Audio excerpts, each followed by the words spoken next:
창세기 40장.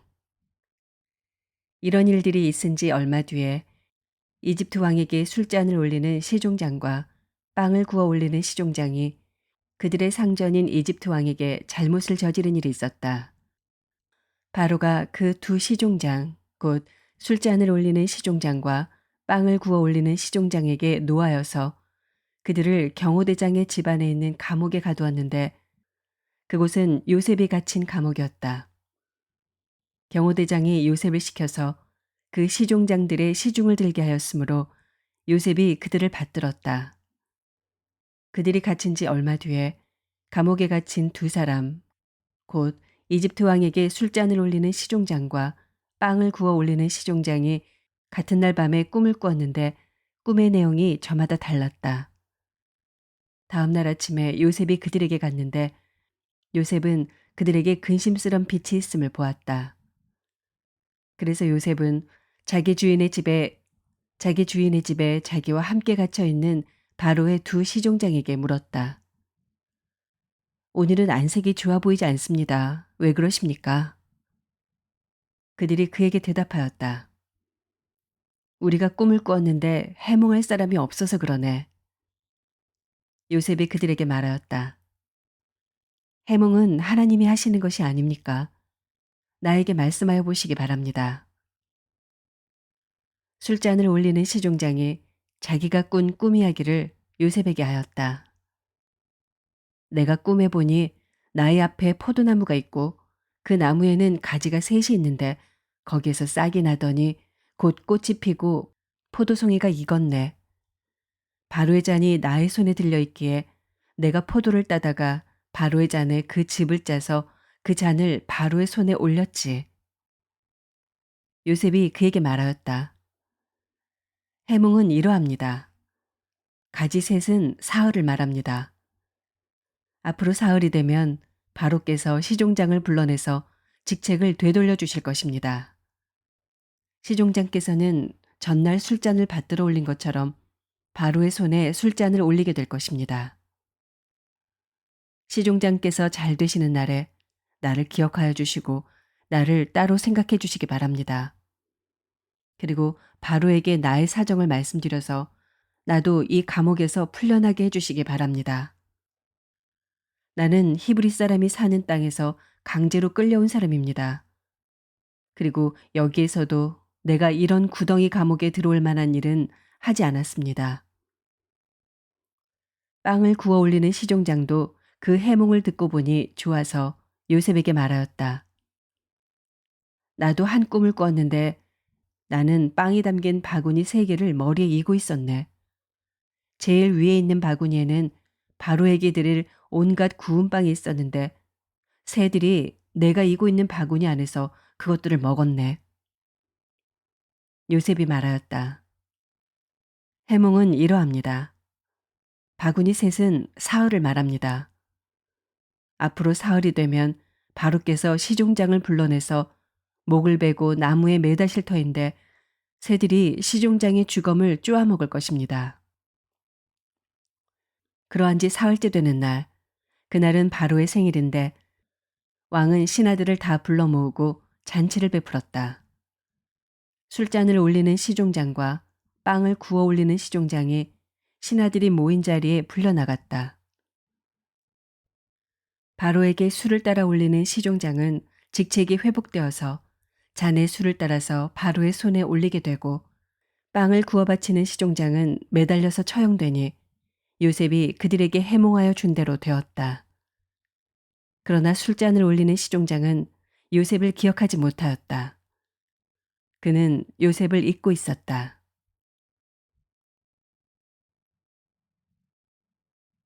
마가복음 10장. 예수께서 거기에서 떠나 유대 지방으로 가셨다가 요단강 건너편으로 가셨다. 무리가 다시 예수께로 모여드니 그는 늘 하시는 대로 다시 그들을 가르치셨다. 바리새파 사람들이 다가와서 예수를 시험하여 물었다. 남편이 아내를 버려도 됩니까? 예수께서 그들에게 대답하셨다. 모세가 너희에게 어떻게 하라고 명령하였느냐? 그들이 말하였다. 이혼 증서를 써주고 아내를 버리는 것을 모세는 허락하였습니다. 그러나 예수께서는 그들에게 말씀하셨다. 모세는 너희의 완악한 마음 때문에 이 계명을 써서 너희에게 준 것이다. 그러나 하나님께서는 창조 때로부터 사람을 남자와 여자로 만드셨다. 그러므로 남자는 부모를 떠나서 자기 아내와 합하여 둘이 한 몸이 된다. 따라서 그들은 이제 둘이 아니라 한 몸이다.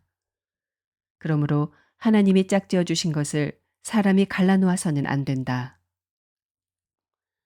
집에 들어갔을 때 제자들이 이 말씀을 두고 물었다. 누구든지 아내를 버리고 다른 여자에게 장가드는 남자는 아내에게 간음을 범하는 것이요. 또 아내가 남편을 버리고 다른 남자와 결혼하면 그 여자는 간음하는 것이다. 사람들이 어린이들을 예수께 데리고 와서 쓰다듬어 주시기를 바랐다. 그런데 제자들이 그들을 꾸짖었다. 그러나 예수께서는 이것을 보시고 노하셔서 제자들에게 말씀하셨다. 어린이들이 내게 오는 것을 허락하고 막지 말아라. 하나님 나라는 이런 사람들의 것이다. 내가 진정으로 너희에게 말한다. 누구든지 어린이와 같이 하나님 나라를 받아들이지 않는 사람은 거기에 들어가지 못할 것이다. 그리고 예수께서는 어린이들을 껴안으시고 그들에게 손을 얹어서 축복하여 주셨다. 예수께서 길을 떠나시는데 한 사람이 달려와서 그 앞에 무릎을 꿇고 그에게 물었다. 선하신 선생님, 내가 영원한 생명을 얻으려면 무엇을 해야 합니까? 예수께서 그에게 말씀하셨다. 어찌하여 너는 나를 선하다고 하느냐? 하나님 한 분밖에는 선한 분이 없다. 너는 계명을 알고 있을 것이다. 살인하지 말아라. 간음하지 말아라. 도둑질하지 말아라. 거짓으로 증언하지 말아라. 속여서 빼앗지 말아라. 네 부모를 공경하여라 하지 않았느냐? 그가 예수께 말하였다. 선생님, 나는 이 모든 것을 어려서부터 다 지켰습니다. 예수께서 그를 눈여겨보시고 사랑스럽게 여기셨다. 그리고 그에게 말씀하셨다. 너에게는 한 가지 부족한 것이 있다. 가서 네가 가진 것을 다 팔아서 가난한 사람들에게 주어라. 그리하면 네가 하늘에서 보화를 차지하게 될 것이다. 그리고 와서 나를 따라라. 그러나 그는 이 말씀 때문에 울상을 짓고 근심하면서 떠나갔다. 그에게는 재산이 많았기 때문이다. 예수께서 둘러보시고 제자들에게 말씀하셨다. 재산을 가진 사람은 하나님의 나라에 들어가기가 참으로 어렵다. 제자들은 그의 말씀에 놀랐다. 예수께서 다시 그들에게 말씀하셨다. 이 사람들아, 하나님의 나라에 들어가기는 참으로 어렵다. 부자가 하나님의 나라에 들어가는 것보다 낙타가 바늘귀로 지나가는 것이 더 쉽다. 제자들은 더욱 놀라서 그렇다면 누가 구원을 받을 수 있겠는가 하고 서로 말하였다. 예수께서 그들을 눈여겨보시고 말씀하셨다. 사람에게는 불가능하나 하나님께는 그렇지 않다. 하나님께는 모든 일이 가능하다. 베드로가 예수께 말씀드렸다. 보십시오. 우리는 모든 것을 버리고 선생님을 따라왔습니다. 예수께서 말씀하셨다. 내가 진정으로 너희에게 말한다. 나를 위하여 또 복음을 위하여 집이나 형제나 자매나 어머니나 아버지나 자녀나 논밭을 버린 사람은 지금 이 세상에서는 박해도 받겠지만 집과 형제와 자매와 어머니와 자녀와 논밭을 100배나 받을 것이고 오는 세상에서는 영원한 생명을 받을 것이다. 그러나 첫째가 꼴찌가 되고 꼴찌가 첫째가 되는 사람이 많을 것이다. 그들은 예루살렘으로 올라가고 있었다. 예수께서 앞장서서 가시는데 제자들은 놀랐으며 뒤따라가는 사람들은 두려워하였다. 예수께서 다시 12제자를 곁에 불러 놓으시고 앞으로 자기에게 닥칠 일들을 그들에게 일러주시기 시작하셨다. 보아라, 우리는 예루살렘으로 올라가고 있다. 인자가 대제사장들과 율법학자들에게 넘어갈 것이다. 그들은 인자에게 사형을 선고하고 이방 사람들에게 넘겨줄 것이다. 그리고 이방 사람들은 인자를 조롱하고 침뱉고 채찍질하고 죽일 것이다. 그러나 그는 사흘 후에 살아날 것이다. 세베대의 아들들인 야고보와 요한이 예수께 다가와서 말하였다. 선생님, 우리가 요구하는 것은 무엇이든지 해주시기 바랍니다. 예수께서 그들에게 말씀하셨다. 너희는 내가 너희에게 무엇을 해주기를 바라느냐? 그들이 그에게 대답하였다. 선생님께서 영광을 받으실 때 하나는 선생님의 오른쪽에 하나는 선생님의 왼쪽에 앉게 하여 주십시오. 예수께서 그들에게 말씀하셨다. 너희는 너희가 구하는 것이 무엇인지를 모르고 있다. 내가 마시는 잔을 너희가 마실 수 있고 내가 받는 세례를 너희가 받을 수 있느냐? 그들이 그에게 말하였다. 할 수 있습니다. 예수께서 그들에게 말씀하셨다. 내가 마시는 잔을 너희가 마시고 내가 받는 세례를 너희가 받을 것이다. 그러나 내 오른쪽과 내 왼쪽에 앉는 그 일은 내가 허락할 수 있는 일이 아니다. 정해 놓으신 사람들에게 돌아갈 것이다. 그런데 열 제자가 이것을 듣고 야고보와 요한에게 분개하였다. 그래서 예수께서는 그들을 곁에 불러놓고 그들에게 말씀하셨다. 너희가 아는 대로 이방 사람들을 다스린다고 자처하는 사람들은 백성들을 마구 내리누르고 고관들은 백성들에게 세도를 부린다. 그러나 너희끼리는 그렇게 해서는 안 된다. 너희 가운데서 누구든지 위대하게 되고자 하는 사람은 너희를 섬기는 사람이 되어야 하고 너희 가운데서 누구든지 으뜸이 되고자 하는 사람은 모든 사람의 종이 되어야 한다. 인자는 섬김을 받으러 온 것이 아니라 섬기러 왔으며 많은 사람을 구원하기 위하여 치를 몸값으로 자기 목숨을 내주러 왔다. 그들은 여리고에 갔다. 예수께서 제자들과 큰 무리와 함께 여리고를 떠나실 때 디메오의 아들 바디메오라는 눈먼 거지가 길가에 앉아 있다가 나사렛 사람 예수가 지나가신다는 말을 듣고 다윗의 자손 예수님, 나를 불쌍히 여겨 주십시오 하고 외치며 말하기 시작하였다. 그래서 많은 사람이 조용히 하라고 그를 꾸짖었으나 그는 더욱더 큰 소리로 외쳤다. 다윗의 자손님, 나를 불쌍히 여겨 주십시오. 예수께서 걸음을 멈추시고 그를 불러오라고 말씀하셨다. 그리하여 그들은 그 눈먼 사람을 불러서 그에게 말하였다. 용기를 내어 일어나시오. 예수께서 당신을 부르시오. 그는 자기의 겉옷을 벗어던지고 벌떡 일어나서 예수께로 왔다. 예수께서 그에게 말씀하셨다. 내가 너에게 무엇을 하여 주기를 바라느냐? 그 눈먼 사람이 예수께 말하였다. 선생님, 내가 다시 볼 수 있게 하여 주십시오. 예수께서 그에게 말씀하셨다. 가거라. 내 믿음이 너를 구원하였다. 그러자 그 눈먼 사람은 곧 다시 보게 되었다. 그리고 그는 예수가 가시는 길을 따라 나섰다.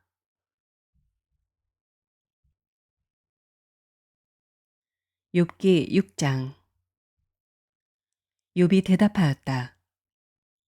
아, 내가 겪은 고난을 모두 저울에 달아볼 수 있고 내가 당하는 고통을 모두 저울에 올릴 수 있다면 틀림없이 바다의 모래보다 더 무거울 것이니 내 말이 거칠었던 것은 이 때문이다. 전능하신 분께서 나를 관역으로 삼고 화살을 쏘시니 내 영혼이 그 독을 빤다.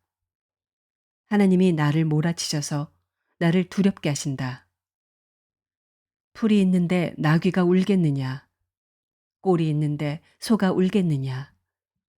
싱거운 음식을 양념도 치지 않고 먹을 수 있겠느냐? 달걀 흰자위를 무슨 맛으로 먹겠느냐? 그런 것들은 생각만 해도 구역질이 난다.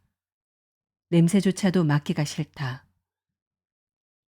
누가 내 소망을 이루어 줄까? 하나님이 내 소원을 이루어 주신다면 하나님이 나를 부수시고 손을 들어 나를 깨뜨려 주시면 그것이 오히려 내게 위로가 되고 이렇게 무자비한 고통 속에서도 그것이 오히려 내게 기쁨이 될 것이다. 나는 거룩하신 분의 말씀을 거역하지 않았다. 그러나 내게 무슨 기력이 있어서 더 견뎌내겠으며 얼마나 더 살겠다고 더 버텨내겠는가. 내 기력이 돌의 기력이라도 되느냐. 내 몸이 놋새라도 되느냐. 나를 도와줄 이도 없지 않느냐. 도움을 구하러 갈 곳도 없지 않느냐. 내가 전능하신 분을 경외하든 말든 내가 이러한 절망 속에서 허덕일 때야말로 친구가 필요한데 친구라는 것들은 물이 흐르다가도 마르고 말랐다가도 흐르는 개울처럼 미덥지 못하고 배신감만 느끼게 하는구나. 얼음이 녹으면 흙탕물이 흐르고 눈이 녹으면 물이 넘쳐 흐르다가도 날이 더워지면 쉬 마르고 날이 뜨거워지면 흔적조차 없어지고 마는 개울. 물이 줄기를 따라서 굽이쳐 흐르다가도 메마른 땅에 이르면 곧 끊어지고 마는 개울. 대마의 대상들도 물을 찾으려 했고 스바의 행인들도 그 개울에 희망을 걸었지만 그들이 거기에 이르러서는 실망하고 말았다. 그 개울에 물이 흐를 것이라는 기대를 했던 것을 오히려 부끄러워하였다. 너희가 이 개울과 무엇이 다르냐? 너희도 내 몰골을 보고서 두려워서 떨고 있지 않느냐? 내가 너희더러 이거 내놓아라 저거 내놓아라 한 적이 있느냐? 너희의 재산을 떼어서라도 내 목숨 살려달라고 말한 적이 있느냐? 아니면 원수의 손에서 나를 건져달라고 하길 했느냐? 폭군의 세력으로부터 나를 속량해달라고 부탁하기라도 했느냐? 어디 알아듣게 말 좀 해보아라. 내가 귀 기울여 듣겠다. 내 잘못이 무엇인지 말해보아라. 바른 말은 힘이 있는 법이다. 그런데 너희는 정말 무엇을 책망하는 것이냐? 너희는 남의 말 꼬투리나 잡으려는 것이 아니냐? 절망에 빠진 사람의 말이란 바람과 같을 뿐이 아니냐? 너희는 고아라도 제비를 뽑아 노예로 넘기고 이익을 챙길 일이라면 친구라도 서슴지 않고 팔아넘길 자들이다. 내 얼굴 좀 보아라. 내가 얼굴을 맞대고 거짓말이 하겠느냐? 너희는 잘 생각해 보아라. 내가 억울한 일을 당하지 않게 해야 한다. 다시 한번 더 돌이켜라. 내 정직이 의심받지 않게 해야 한다. 내가 혀를 놀려서 옳지 않은 말을 한 일이라도 있느냐? 내가 입을 벌려서 분별 없이 떠든 일이라도 있느냐?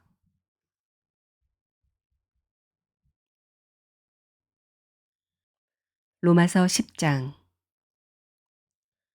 형제자매 여러분, 내 마음의 간절한 소원과 내 동족을 위하여 하나님께 드리는 내 기도의 내용은 그들이 구원을 얻는 일입니다. 나는 증언합니다. 그들은 하나님을 섬기는데 열성이 있습니다. 그러나 그 열성은 올바른 지식에서 생긴 것이 아닙니다. 그들은 하나님의 의를 알지 못하고 자기 자신들의 의를 세우려고 힘을 씀으로써 하나님의 의에는 복종하지 않게 되었습니다. 그러므로 그리스도는 율법의 끝마침이 되셔서 모든 믿는 사람에게 의가 되어 주셨습니다. 모세는 율법에 근거한 의를 두고 기록하기를 율법을 행한 사람은 그것으로 살 것이다 하였습니다. 그러나 믿음에 근거한 의를 두고는 이렇게 말합니다. 너는 마음속으로 누가 하늘에 올라갈 것이냐 하고 말하지 말아라. 그것은 그리스도를 끌어내리는 것입니다. 또 누가 지옥에 내려갈 것이냐 하고 말하지도 말아라. 그것은 그리스도를 죽은 사람들 가운데서 끌어올리는 것입니다. 그러면 그것은 무엇을 뜻합니까? 하나님의 말씀은 내게 가까이 있다. 내 입에 있고 내 마음에 있다 하는 말씀이 있습니다. 이것은 우리가 전파하는 믿음의 말씀입니다. 당신이 만일 예수는 주님이라고 입으로 고백하고 하나님께서 그를 죽은 사람들 가운데서 살리신 것을 마음으로 믿으면 구원을 얻을 것입니다. 사람은 마음으로 믿어서 의에 이르고 입으로 고백해서 구원에 이르게 됩니다. 성경은 그를 믿는 사람은 누구나 부끄러움을 당하지 않을 것이다 하고 말합니다. 유대 사람이나 그리스 사람이나 차별이 없습니다. 그는 모든 사람에게 똑같이 주님이 되어 주시고 그를 부르는 모든 사람에게 풍성한 은혜를 내려주십니다. 주님의 이름을 부르는 사람은 누구든지 구원을 얻을 것입니다. 그런데 사람들은 자기들이 믿은 적이 없는 분을 어떻게 부를 수 있겠습니까? 또 들은 적이 없는 분을 어떻게 믿을 수 있겠습니까? 선포하는 사람이 없으면 어떻게 들을 수 있겠습니까? 보내심을 받지 않았는데 어떻게 선포할 수 있겠습니까? 성경에 기록한 바 기쁜 소식을 전하는 이들의 발걸음이 얼마나 아름다우냐 한 것과 같습니다. 그러나 모든 사람이 다 복음에 순종한 것은 아닙니다. 이사야는 주님, 우리가 전하는 소식을 누가 믿었습니까? 하고 말하였습니다. 그러므로 믿음은 들음에서 생기고 들음은 그리스도를 전하는 말씀에서 비롯됩니다. 그러면 내가 묻습니다. 그들은 들은 일이 없습니까? 물론 그렇지 않습니다. 성경 말씀에 그들의 목소리가 온 땅에 퍼지고 그들의 말이 땅 끝까지 퍼졌다 하였습니다. 내가 다시 묻습니다. 이스라엘이 알지 못하였습니까? 이에 대하여 하나님께서 먼저 모세를 통하여 이렇게 말씀하셨습니다. 나는 내 백성이 아닌 사람들로 너희의 질투심을 일으키고 미련한 사람들로 너희의 분노를 자아내겠다. 또한 이사야는 매우 담대하게 이렇게 말씀을 전하였습니다. 나를 찾지 않는 사람들을 내가 만나주고 나를 구하지 않는 사람들에게 내가 나타났다. 또한 이사야는 하나님께서 이스라엘을 보고 복종하지 않고 거역하는 백성에게 나는 온종일 내 손을 내밀었다 하신 말씀을 선포하였습니다. 아멘.